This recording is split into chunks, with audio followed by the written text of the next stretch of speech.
All right, let's try this again with a better Wi-Fi connection. As soon as we get a few people here, I will describe the Trump Hysteria Bubble. Thanks for joining me in my garage.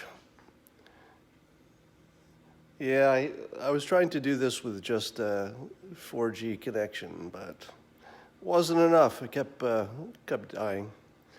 All right, so I want to talk about the Trump Hysteria Bubble. Now, before the election, everybody was imagining what will happen. So some people imagined things would go well, and other people imagined things would not. But now we've gone a year, and we no longer need to imagine as much. So take, for example, the things that we know to be real.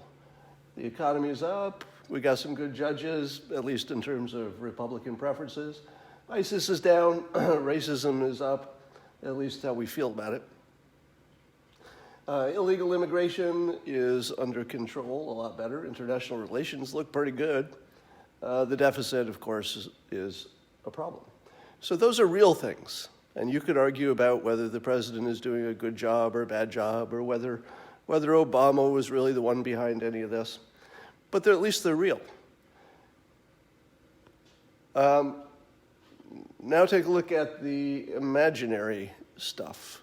So this is what constitutes the Trump Hysteria Bubble. Right? So I contend that everything on here is largely imaginary. Let's go through it. Some people think approval polls matter, but he got elected and he seems to be governing effectively.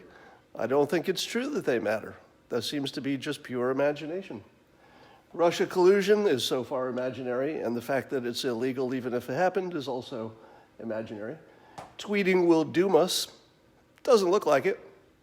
Obstruction of justice, well, not according to Alan Dershowitz. That looks imaginary to me.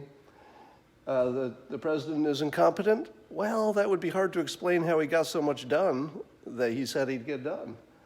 There's imminent nuclear war. Well, you can't disprove that something is imminent.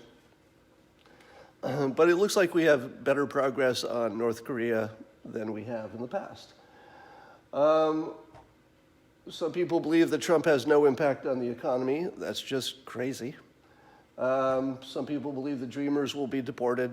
No, they won't. Some people say the risk of North Korea is bigger under Trump. No way to measure that. Maybe yes, maybe no. But in either case, it's somewhat imaginary because we can't know. We can only imagine. All right?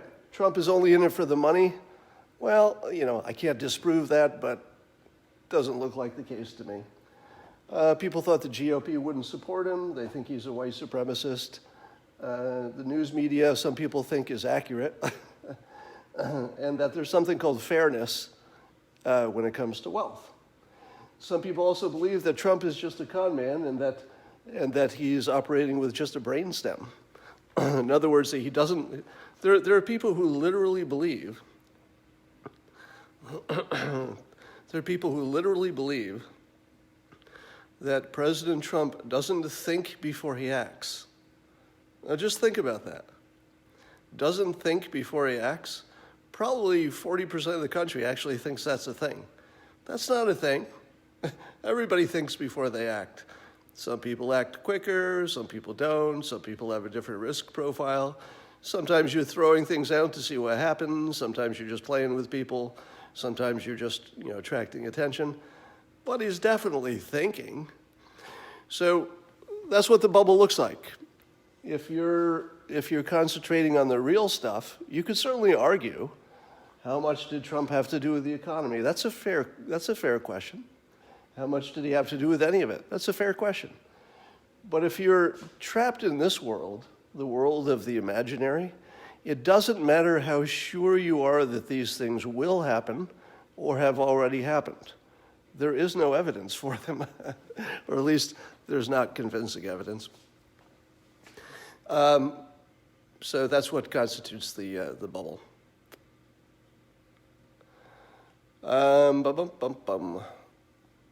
So that's all I had to say today. That was kind of fast. It is well known that he is more reactionary.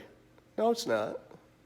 Most people don't even know what reactionary means. And if they did, they would be word thinkers. It wouldn't mean anything. So you, my friend, are in the bubble if you believe he's more reactionary than other people.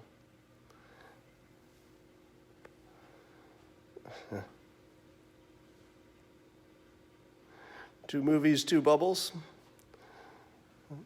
Impulsive. Yeah, people say he's impulsive, but I would argue that everybody has a reason for what they do.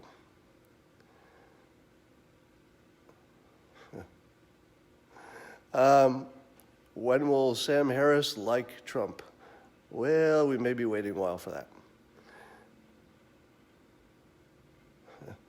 All right, so that's all I had to say today. I wanted you to note, so that you can watch going forward, how many of the things that are positive about President Trump are based on the real world. Not all of them. Certainly there's some things that got worse. But look how positive the real world is compared to the imaginary world. The imaginary world is a mess. I would hate to live in that bubble. Imagine waking up every morning and thinking this stuff is true. Oh my God, that'd be a scary life. Yeah, there's a news bit about Chinese tankers that are transferring oil to North Korea or from North Korea. I forget which way it was. Must be to. And to which I say, I'm sure there's cheating, but if you close down, 80% of somebody's economy, they're going to have trouble surviving. All right, I'm going to sign off because I got other stuff to do. I just wanted to shave that. I just wanted to share that bubble description. Can I put that in a tweet? Well, the periscopes all become a tweet, but I need to write it up, yes. All right, bye now.